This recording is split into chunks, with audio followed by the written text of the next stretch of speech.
So today's video, we're looking at where solar radiation could bombard the Earth at its highest point, as opposed to its non-highest point based on just circumference alone.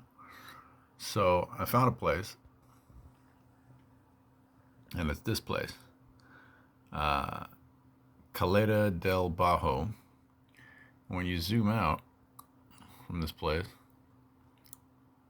you start seeing way out. And then you look from this point and you balance it and you place it right here in the largest Milky Way cosmic dust outside the area. And that's literally the remnants behind the Earth floating. And all this cosmic dust here, okay, is based on like a middle way belt. So if you look behind it, that's just the wake of the Earth in the backdrop. And that's pretty much all it is. So pretty interesting stuff, but it follows along the tip similar to places in Morocco and the Western Sahara. So this is where the sun beats down pretty goddamn thoroughly. So that's probably, I can imagine, one of the hottest places. Humidity bound as well. It's probably just torching. And then once you get the bands out a little farther, due to the spin of the Earth and based on the wobble, this is where the radiation can cool just enough. And then down here it starts getting wet as like an induct valve for where all the placements of moisture can actually calm down. Whereas here they're probably burned torch to a crisp. And then over here the magnetic bands will follow as well. As you get over toward Greenland, it gets more substantial, but that's why you get this like curve in the bend of Earth and basically how hot or how cold it will be. But I can guarantee that that sucker is based on an island here. Looks like probably one of the hottest places it could be. Dependent upon the time of year, really depends. But when you look at all the winds spinning in each direction, when you line them up to that cosmic belt dust, okay, you can kind of see that it swirls them off here, it swirls them up here, and they change almost indifferently. What does that mean exactly?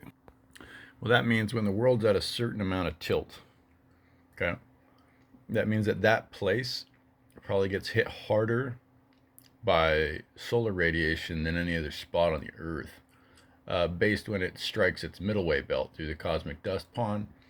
So it may only happen, once every year, but when it does, it's actually just mind-blowingly hot. And that's about it. So that's about all I got for that. But where does it strike and strike hardest? That would be the place. On the other side of it, the belts and the bands kind of float along it, but in the Milky Way, when its circumference is pinned at that point and the cosmic dust is behind it, that's the largest float of cosmic dust, or basically burnt iron. So where would you find, if you flipped that and made that the opposite, what would you find? If the poles were to flip tomorrow and be placed on those, what you would find is purple solar radiation in aurora, pretty much nonstop. Pretty much non-stop purple solar radiation would be floating across that little part of the blueberry. That would be the heaviest, densest materials and in a formidable zone. So that's basically the highest zone of radiation, but only once a year. Once a year, maybe, if that, if it strikes a wobble, or once every 10 years. So once every 10 years, you could expect that. And the other one would be Death Valley, California. So let's spin around the map here and see if it strikes any equivalent points on that measure. because I was beltwaying through South America and stuff like that. But most of our spin on the Earth, the natural axis of poles, um, bases from a different loading zone, pretty much, of the shoots that stick out the top. That's where we are in the north. The shoots that stick out the top and the shoots that stick out the bottom, and you can kind of see them here. Okay, Santa lives. Okay, all these are different gyros. You have about 5 to 6 gyros. This is just a local map, so it's like 1 gyro, 2 gyro, 3 gyro, 4 gyro, 5 gyro, and then you get this triangle in the middle. If you can see it right there. Okay, so the triangle is actually, for current mapping, that is the North Pole. So the North Pole is actually just the eye of 5 or 6 larger storms. Okay, 1, 2, 3, 4, 5, and then there's a 6th one there. But so when the ball is turned in the middle of winter, the weird part is based on the triangle and its position, it can change. These little single storms here can change about 72 degrees in a single day. And the reason being is because they can take an upwell of hot air, curl it real tight, and melt it right across the pole without any real indifference to it. That's just how it plays out normally. But so up here, later on in the year, I'll show you what a Chinook is. You've already got some videos on there of Chinook winds, trashing my house at like 200 some crazy mile-per-hour windstorms, ripping trees in half and doing all sorts of wild stuff.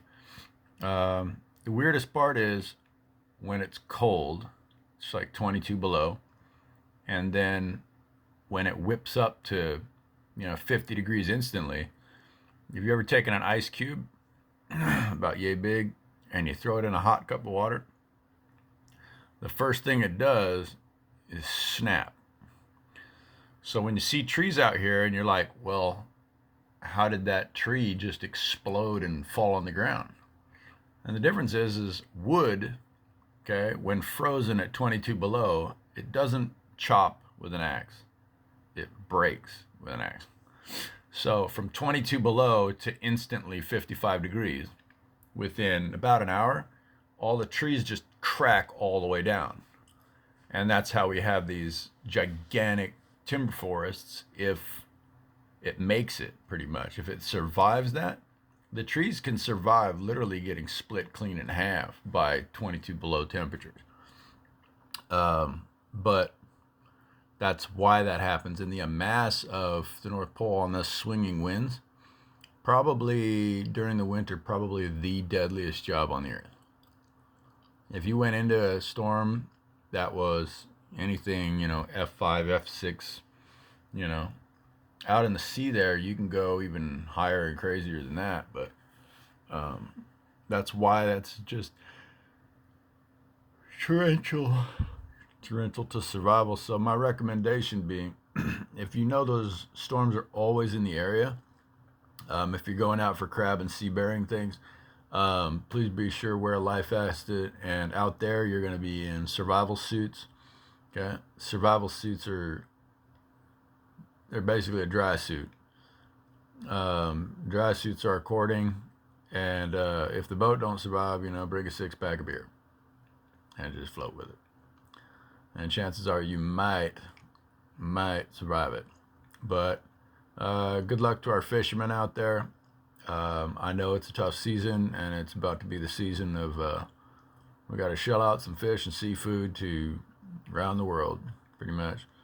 But at the beginning of this time of season, it's pretty much there's always fish in the sea, and get it going. Best of luck to y'all. This is me from the desk. Thank you, Productions. Thanks.